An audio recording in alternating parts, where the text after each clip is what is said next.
Mr. Corte, could I get you some more coffee? No, thank you. I wouldn't worry if I were you. Annie will be here any minute. There's no way in the world that she would miss this appointment. Mr. Spaulding, a bride-to-be who is 15 minutes late to our first consultation, well, it screams two words to me. Cold feet. Well, there's nothing cold about my fiancé. I am so sorry that I am late. Hi, sweetheart. darling. This must be Walter Corte, the perfect planner for our perfect wedding. I'm Yes, Annie it Dutton, is. soon to be Spaulding. What's wrong? No, I just got a flash of how you are going to look as a Corte bride. You are going to be a beautiful bride.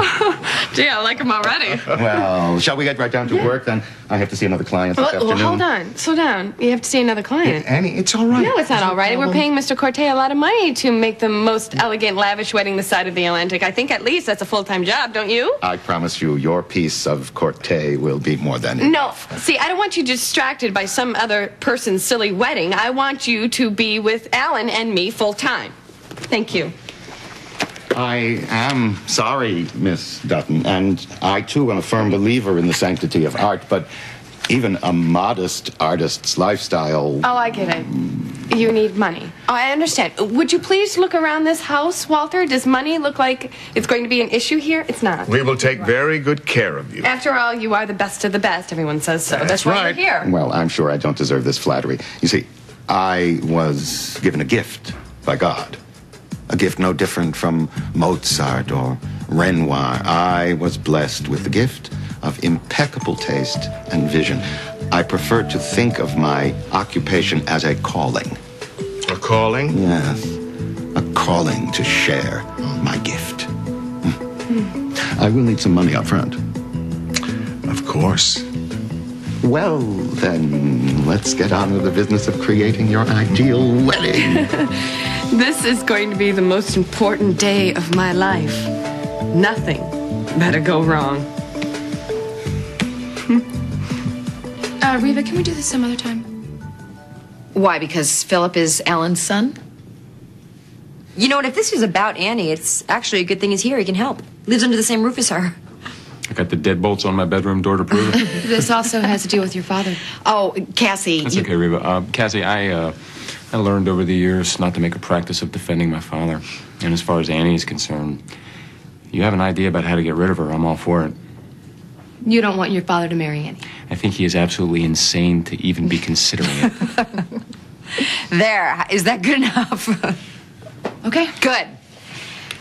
Because we want to derail this marriage before the preacher can say, "Dearly beloved." Really? Well, I thought you'd be thrilled to see those two bonded together forever. Oh, yeah. Well, that was before I was informed that if Alan and Annie get married, their combined Lewis Oil stock gives them the right to a seat on the board.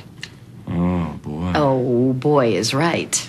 Well, now that we know everyone wants to stop this unholy union, how do you propose we go about it? Well, that's why we need you. We need you to find a way to get Annie to violate her parole so that we can have her thrown into jail. That's right. We decided a crackpot like Annie must have a closet full of skeletons. And all we need to do is find the one that'll stop her once and for all.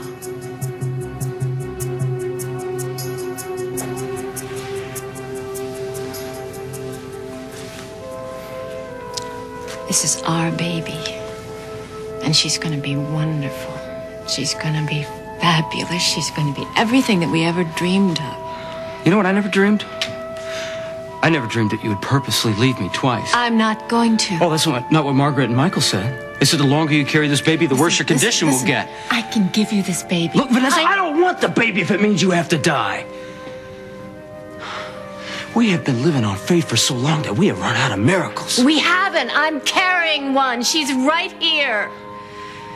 This didn't even surprise you, did it? I mean, we got the news at the hospital, and it was like you were so calm. It was like you were expecting it. I could hardly breathe, and you weren't even upset. No, I was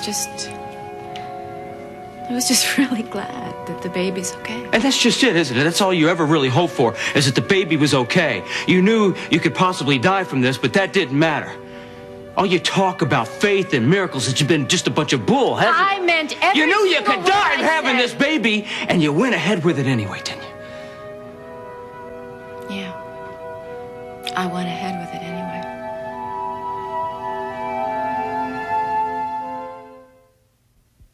Look, you've got to understand why I want to do this. You know, from the moment that we first met and we first fell in love, I knew, and I've been haunted by knowing, that there's going to be a time, no matter how healthy I am, or that you would be alone, that you would be without me. Now, this is a way for me to be with you, for our love to live. Don't you get it? You know, since you left the hospital, you haven't once said her name. Give me your hand. You know what that is? That's your child. That's Maureen. That's not the baby, or it, or the child. This is your little girl. And she's alive, and she's healthy. And she loves you. And pretty soon she'll be right there in that crib that you made for her. You're alive and you're healthy right now, Vanessa, and that is what is important to me. I'm not going to let you throw your life away. I'm not throwing anything away.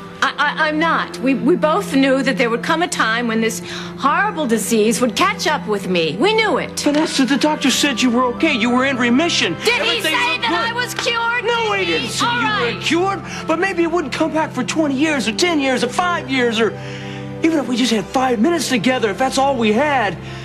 But don't try to take away the time that we have from me. I'm not trying to throw anything away. I am trying to give you something that will last. You think this baby is going to take your place when you're gone? Well, it won't. It'll be a reminder to me to what I had and what I lost. No. Every day when I look down at that child and see its eyes looking back at me, I will see you.